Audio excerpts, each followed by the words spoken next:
오늘 저와 여러분에게 주시는 하나님의 말씀은 시편 98편 1절로 9절의 말씀을 함께 보겠습니다. 구약 성경 시편 98편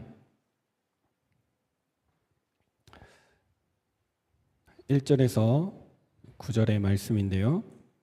찾으셨으면 저와 여러분이 한 절씩 교독하여 봅니다. 제가 먼저 1절을 보겠습니다. 새 노래로 여호와께 찬송하라. 그는 기이한 일을 행하사 그의 오른손과 거룩한 팔로 자기를 위하여 구원을 베푸셨음이로다.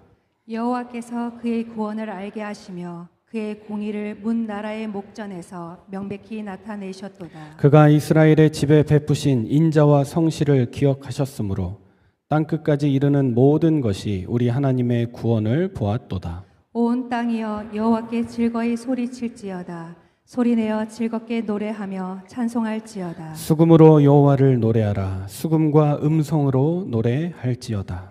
나팔과 호각 소리로 왕이신 여호와 앞에 즐겁게 소리칠지어다.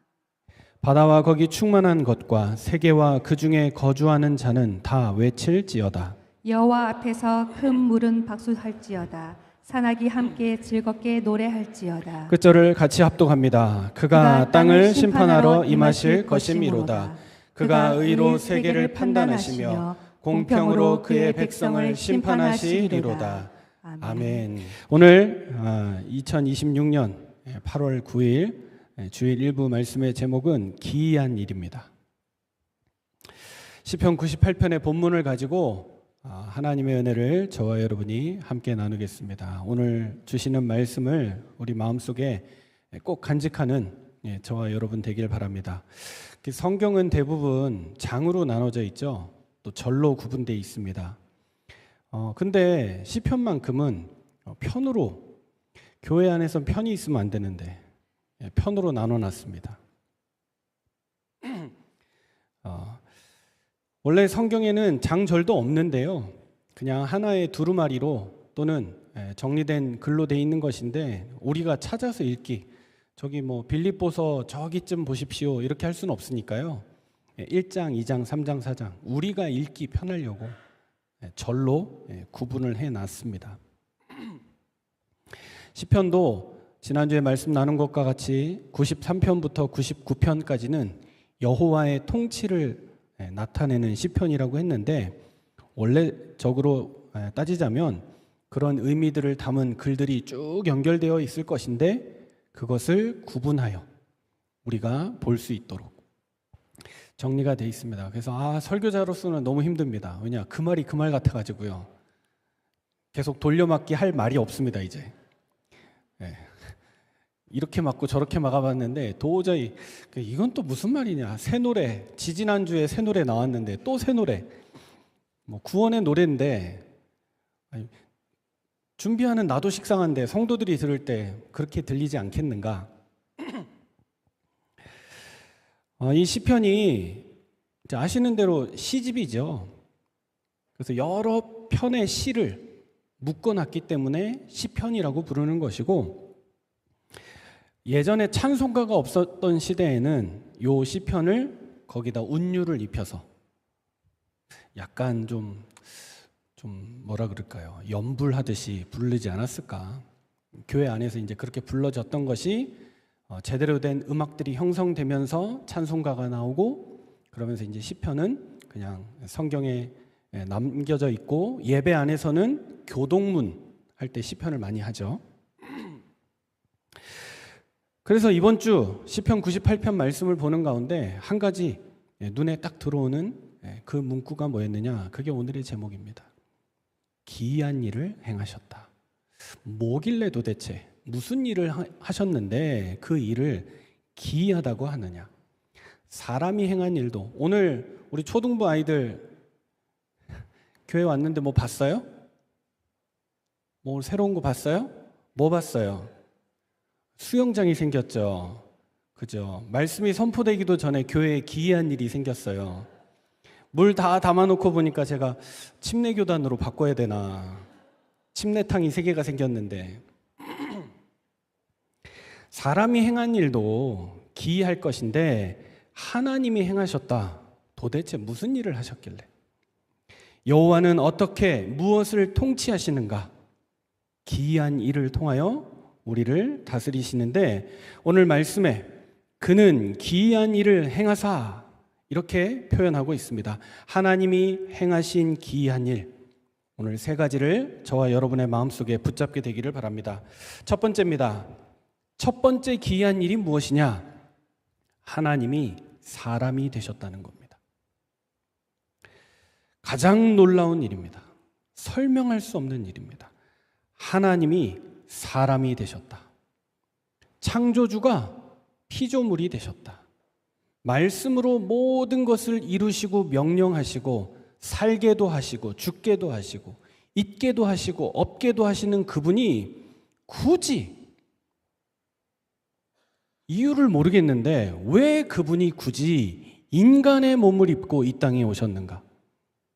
생각하면 생각할수록 기이한 일입니다. 그냥 말로 우주 사라져 쓸어버리시고 새로운 우주를 만드시면 될 것을, 지구상에 존재하는 모든 생명 소멸 이야기하시고 새로운 생명들을 창조하시면 되실 것을 굳이 그분이, 창조주이신 그분이 말씀으로 권능으로 모든 것을 통치하시는 그분이 왜 사람이 되셨는가?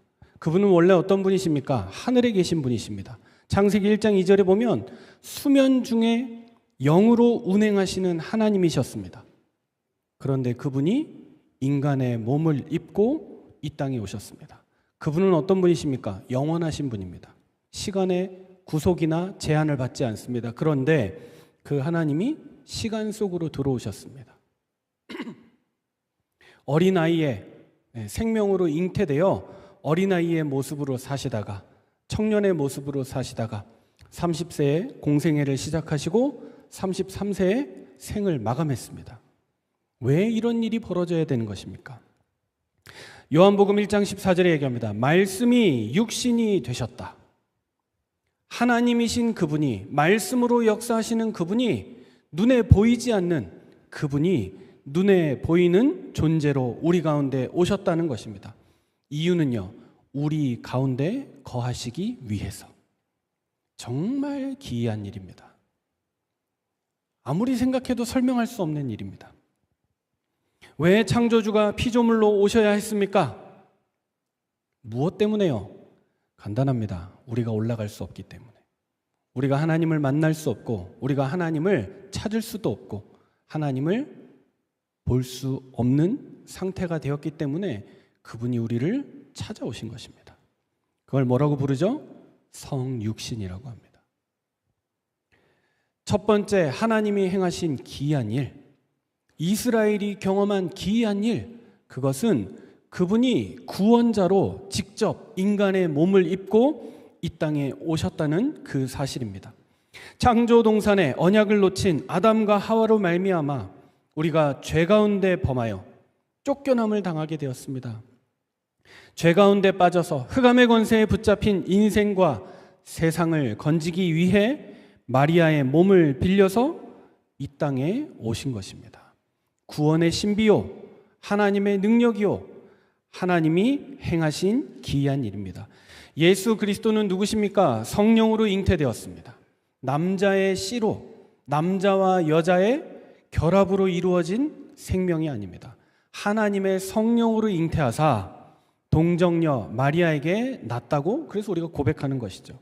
그분이 누구시냐? 참 하나님이시며 참 인간이시고 우리의 참된 구주가 된다는 사실을 기억하시기 바랍니다. 이게 동정녀 탄생의 신비입니다. 그 비밀입니다. 복음의 능력입니다. 참 하나님, 영원부터 계신 하나님과 하나님의 아들, 참 사람 마리아에게서 실제 인간의 본성을, 인간의 몸을 취하셔서 이 땅에 오셨다.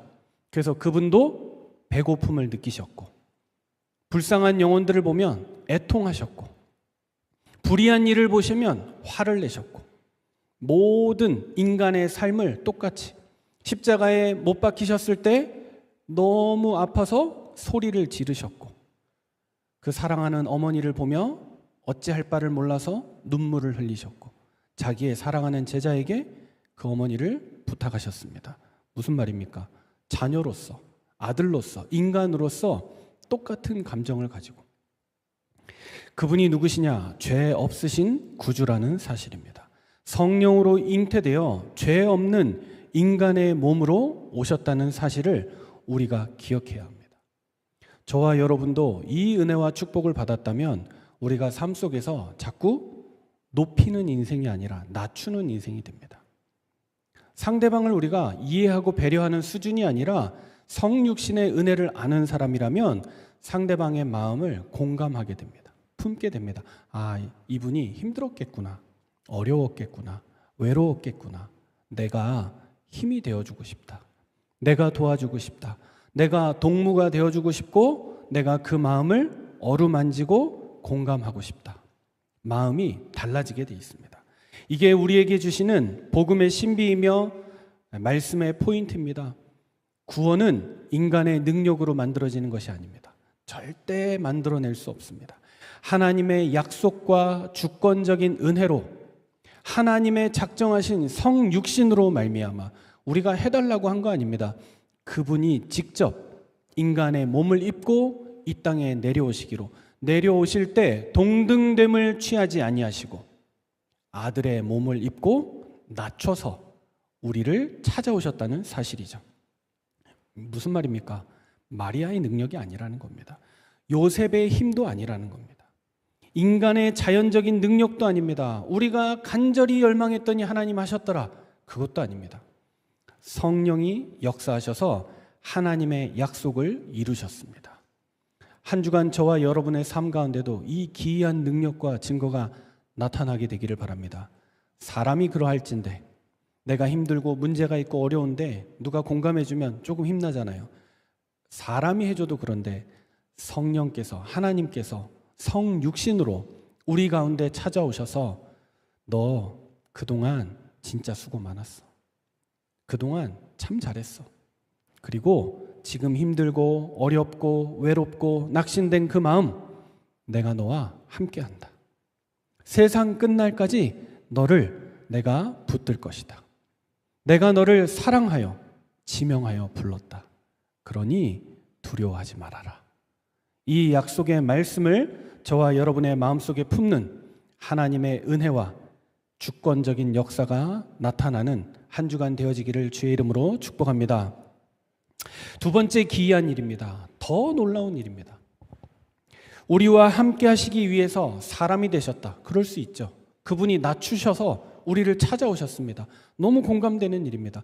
사람들이 같이 사는 부부라도 상대방의 입장을 이해를 잘 못할 때가 많아요. 그런데 예수님이 우리를 이해하시기 위해서 우리를 찾아오셨는데 더 기이한 일은 무엇이냐? 그분이 죽으셨다는 겁니다. 죄가 없으신 몸으로 오신 그분이 죄인의 자리에 섰습니다. 우리의 죄를 감춰주시기 위해서 우리의 죄를 다 뒤집어 쓰시고 전면에 나서셨습니다.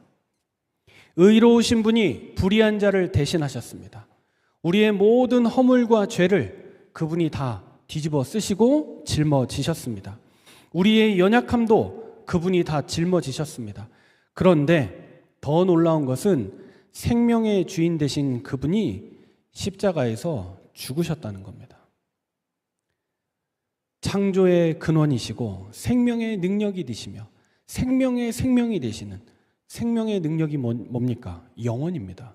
영원히 계시는 그분이 단절된 상태, 죽음의 상태, 십자가에서 그 생명을, 숨을 완전히 거두는 그 상황까지도 가셨습니다. 이게 로마서 5장 8절에 이야기하는 대로 그리스도께서 우리를 위하여 죽으심으로 말미암아 하나님께서 우리에 대한 자기의 사랑을 확증하셨다. 이게 하나님 사랑의 절정입니다. 우리가 위해주는 척을 할 수는 있습니다. 도와주는 척 할 수 있습니다. 또 진실로 도와주고 싶으니까 그렇게 할 수 있습니다. 근데 죽는 척은 할 수 없습니다. 대신 죽어줄 수는 없습니다. 그런데 하나님은 우리를 사랑하신다고 말씀하신 것을 넘어서 죽음으로 그 사랑을 증명하셨습니다. 우리와 함께 하시겠다는 그 약속을 증명하셨습니다. 죽음으로 우리의 죄를 용서하신 것입니다.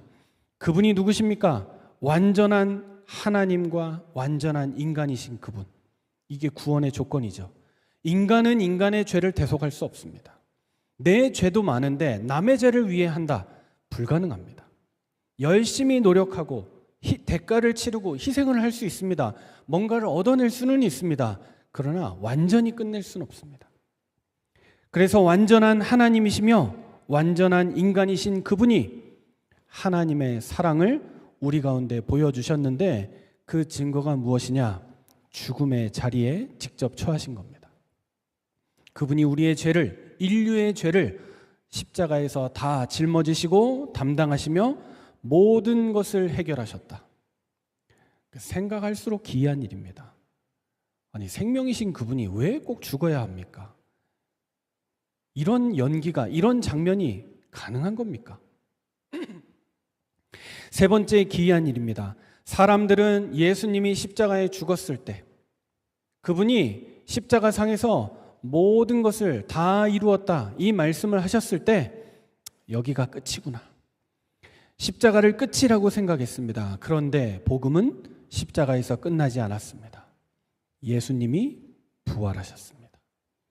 죽음이 끝이 아니었습니다. 무덤이 마지막이 아니었습니다.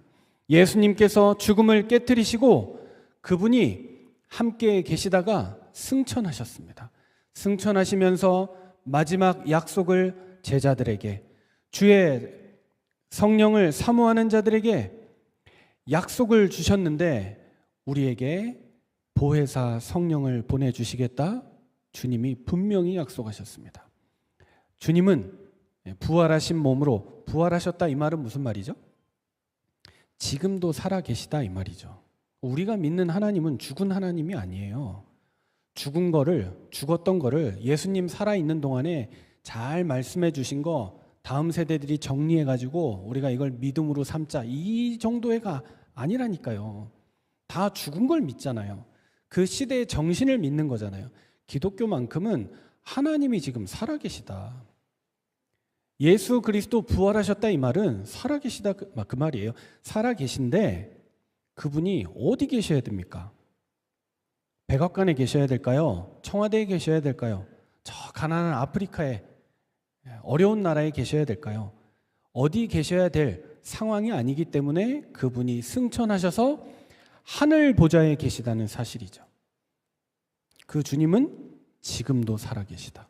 저와 여러분은 살아계신 주님을 예배하고 있습니다. 그 주님이 가시면서 내가 가면 너희에게 보혜사 성령, 하나님의 성령을 너희에게 주실 것이다. 그는 진리의 영이다. 너희를 진리 가운데로, 길과 진리와 생명 대신 예수 그리스도께로 너희를 인도하실 것이다. 그래서 저와 여러분이 진짜 은혜 받으면, 구원의 축복 속에 거하면 오직 예수만 보이는 거예요. 예수의 부활은 과거의 기적입니다. 지나간 일이기도 합니다. 인류의 역사상으로 보면. 그러나 성령의 임재는 오늘의 기적입니다. 아, 성령이 나와 함께 하시는구나. 내 안에 계시는구나. 나를 다스리시고 나를 지배하시는구나. 이것이 오늘 우리 삶 가운데 이루어지는 하나님의 참된 역사입니다. 부활하신 예수님께서 우리에게 성령을 주시기로 약속하셨습니다. 요한복음 15장 26절, 내가 아버지께로부터 너희에게 보내실 보혜사. 무슨 말입니까? 그분은 성령의 별명인데요, 그분은 우리를 보호하시고 은혜를 주시고 우리의 연약함과 부족함을 가르쳐 주신다. 그래서 보혜사라고 합니다. 그래서 성령의 능력은 단순히 받는 것이 아니라 성령 가운데 하나님이 우리 가운데 역사하시는 은혜와 증거를 저와 여러분이 붙잡고 시작하는 겁니다. 많은 사람들이 예수님의 죽음, 제자들마저도 끝이라고 생각했는데 그분은 부활하셨습니다. 사망의 권세를 이기시고 참 생명으로 거듭나셨습니다.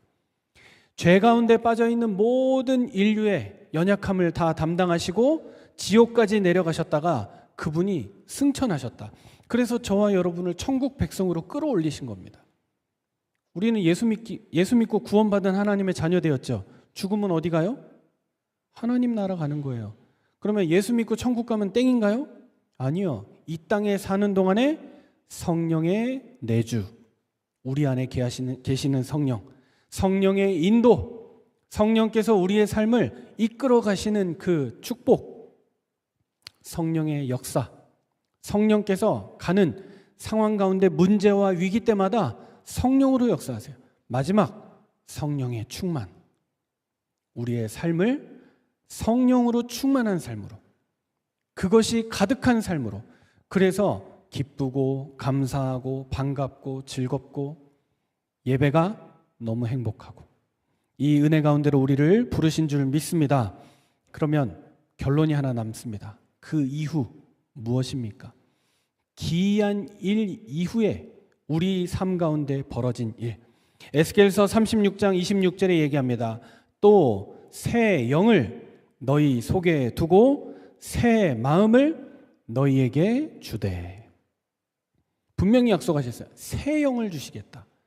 여러분, 성령은요, 어제 성령 없어요. 내일 성령 없어요. 어떤 성령이에요? 새 영이에요. 어제 받았던 은혜를 오늘 또 붙잡고 사는 게 아니라 오늘의 새 은혜가 있어요. 내일 되면 또 내일 주시는 새 은혜가 있어요.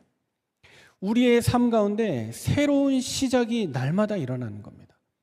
우리는 오늘 하루를 지나면서 실수도 하고 실언도 하고 여러 가지 부족한 모습도 보이고 놓친 것들도 생기고 부족하고 완전하지 못한 것들 가운데 속고 그렇게 하루를 마무리하게 될지도 모릅니다. 그러나 낙심하지 말 것은 내일 우리에게 또 하나님은 새 영을 주실 것이다. 새로운 은혜를 주실 것이다. 새로운 시작이 일어나게 됩니다. 그래서 예배가 새로워집니다. 전에는 그냥 예배드리고 좋은 말씀 감사하네 라고 지나갔다면 오늘 이 하나님의 말씀은 왠지 나에게 주시는 말씀 같고 이 말씀이 진리의 말씀이고 생명의 말씀이고 맞아, 누가 나를 위해서 그 인간의 몸을 입고 이 땅에 오며 누가 나를 대신하여 내 죄를 다 담당하여 해결했으며 그 모든 문제를 해결하고 안타까움으로 끝나지 않고 부활과 생명과 새로운 소망으로 마무리할 수 있겠는가? 이 사실이 우리 마음 가운데 붙잡혀지는 거죠. 그래서 예배가 새로워져서 진짜 하나님과의 만남이 있는 시간, 하나님이 내 안에 충만하게 함께하는 시간, 기도하면 기도가 그냥 했던 말 또 하는 것이 아니라 기도가 새로워지고 하나님과의 깊은 대화가 되어지고 말씀을 듣는데 들었던 말씀, 아는 말씀인데 어쩜 오늘 우리에게 새롭게 하나님의 말씀으로 늘 읽던 성경인데 그 성경이 내게 말하기 시작해요. 하나님의 말씀이 내게 증거하기 시작해요. 사람을 쳐다보면 눈이 새로워집니다. 보배롭게 보입니다. 복되게 보입니다. 미워했던 사람을 위해 기도할 수 있게 됩니다. 새 영이 임하면, 새 마음이 주어지면. 그래서 과거의 상처, 문제 분명히 있습니다. 잘못한 거, 잘한 거 다 있습니다. 근데 우리가 거기에 사로잡히지 않게 되는 겁니다. 과거의 상처 때문에 오늘의 중요한 축복을 놓치는 사람이 너무 많습니다. 거기에 속지 않게 됩니다. 실수가 하나님의 완전하신 계획과 능력 가운데 거하게 됩니다. 그래서 끝났다가 아니라 하나님은 다시 시작하실 수 있다. 이 사실로 말씀으로 새롭게 도전하게 되는 것이죠. 성령이 나와 함께 하시기 때문에. 그 이후에 어떤 일이 벌어졌습니까? 고린도전서 3장 16절에 우리가 하나님의 성전이 되었고 하나님의 성령이 우리 안에 계시다는 것, 바울 사도가 우리에게 권면하였습니다. 그래서 저와 여러분을 어떤 조건, 형태, 모습 따지지 않고 간단하게 불러주십니다. 성도라고 불러주십니다. 성령이 우리 안에 거하시기 때문에 거룩한 성도로, 거룩할 성자잖아요. 이 말은 세상과 육신과 구별된 하나님의 것, 하나님의 사람. 이 비밀이 우리 삶의 비결입니다. 성령의 실제성, 성령이 내 안에 계시기 때문에 내가 하나님의 전이 되고 하나님의 것이 되고 하나님의 소유가 되고, 이 실제성을 누릴 때 믿음의 능력, 힘이 있고 없고 자질과 상관없이 성령은 반드시 역사하시기 때문에, 구하는 자에게 충만하게 주신다고 약속하셨기 때문에, 저와 여러분이 이 사실을 믿을 때 말씀의 증인, 기도 응답의 증인, 예수 그리스도의 증인으로 쓰임받게 되는 것이죠. 많은 신자들이 제자들처럼 낙심하고 예수님의 십자가와 죽으심이 끝이라 더 이상 내게 역사하지 않는다, 지금 그 주님이 계시지 않는다라고 생각하고 살아가는 사람이 정말 많습니다. 제자들요, 하나도 남김없이 뿔뿔이 다 흩어졌습니다. 제자 중에 한 명은 예수님을 팔아 넘겼습니다. 제자 사역에 실패한 것 같은데요. 제자가 팔아 넘겼다니까요. 모르는 군인들이 와서 잡아간 게 아닙니다. 제자가 예수님의 있는 곳을 알려주고 팔아서 넘겼어요. 우리 삶 가운데도 비슷한 일 벌어질 수 있습니다. 근데 우리가 놀라지 말고 낙심하지 말고 두려워하지 않아야 될 이유가 무엇이냐? 교회 다니는데 거의 대부분 믿음의 출발과 동기가 예수 그리스도가 아닌 사람이 너무 많습니다. 성령이 아닌 사람 많습니다. 다른 것 때문에 자기 육신의 동기 충족을 위해서 예수님을 믿는 사람, 이 사람들의 특징이 하나 있습니다. 자기 동기의 충족이 안 되면 교회고 뭐고 소용없습니다. 떠납니다. 진짜 중요한 영적인 비밀, 성령의 실제성을 모르면, 이 사실을 모르고 교회 다니면 세상에 나가서 크리스천으로 살고 싶은데 성령의 실제성을 모르고 삶의 현장으로 나가면 복음이 어디 있습니까? 내 성격, 내 기준, 내가 좋아하는 호불호, 거기에 다 갈려서 지나가게 돼 있습니다. 그리스도가 아닌 다른 동기로 교회에 머물면 결국 낙심하게 됩니다. 하나님이 행하신 기이한 일에 대한 감사와 감격이 없는 자가 교회에 머물러 있으면 결국 살아나지 못합니다. 그래서 다른 동기로 교회에 머물면 낙심하게 되고 흥이 안 나고 장단이 안 맞고 그러다가 슬그머니 사라지게 되는 거죠. 떠나게 되는 겁니다. 내 동기 충족이 안 되니까, 내가 원하던 열망하던 것이 이루어지지 않으니까. 하나님의 사람은 어떻습니까? 성령의 실제성을 믿기 때문에 죽어도 교회 안 떠납니다. 떠날 수가 없습니다. 성령이 역사하시는데 어디를 갑니까? 이곳이 하나님이 계시는 곳이고 그분이 나와 함께 하시는 곳인데 내가 무엇으로 살겠습니까? 하나님의 뜻이 아닌 사람은 붙잡고 사정하고 인정하고 돌봐주고 섬겨주고 다 해도 소용없습니다.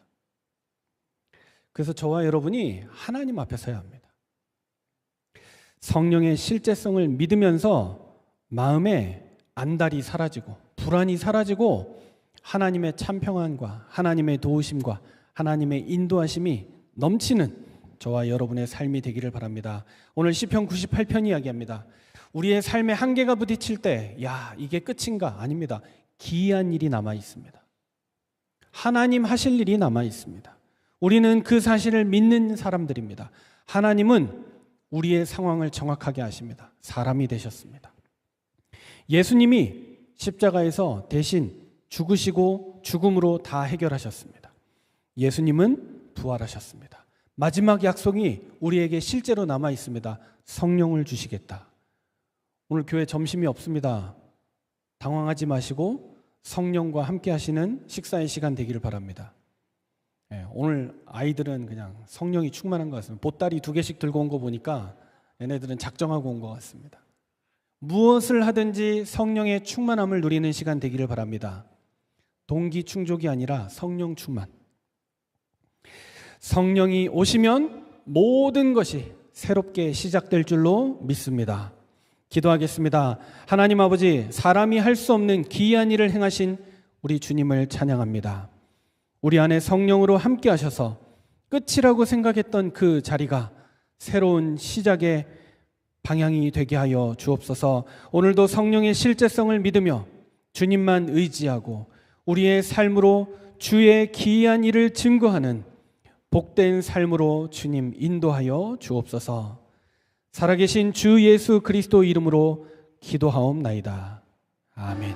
우리를 위해 이 땅에 오시고 죽으시며 부활하시고 지금 성령으로 우리와 함께 하시는 하나님께 예배하게 하심을 감사합니다.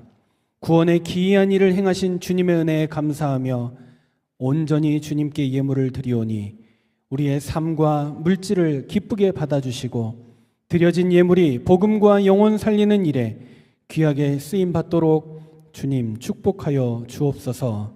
우리의 삶 전체가 주님의 은혜에 대한 감사의 예배가 되도록 주님 인도하시며 우리의 모든 필요를 채우시고 인도하여 주옵소서. 주 예수 그리스도의 은혜와 하나님의 사랑과 성령의 교통하심이 우리를 위하여 행하신 기이한 일을 마음의 언약으로 붙잡고 삶의 현장으로 나아가는 모든 하나님의 사람들 머리 위에 이제와 영원토록 함께 있을지어다. 아멘.